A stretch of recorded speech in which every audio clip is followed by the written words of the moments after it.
May nagtanong, "May bata ba kayo diyan?" "Ay, walang bata dito."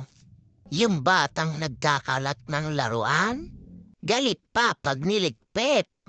Yung batang kailangang ipag-groom monthly para walang buhol.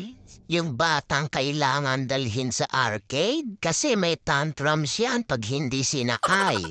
Siyempre, kailangan kumpleto din ang card nila. Malapit na ngang mapuno. Iwas sakit ba?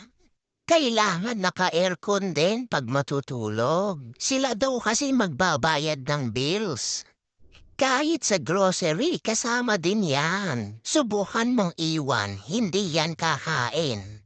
Pakainin sa tamang oras kung ayaw mong magsuka ng dilaw. At syempre, masaya ang bahay kapag maingay.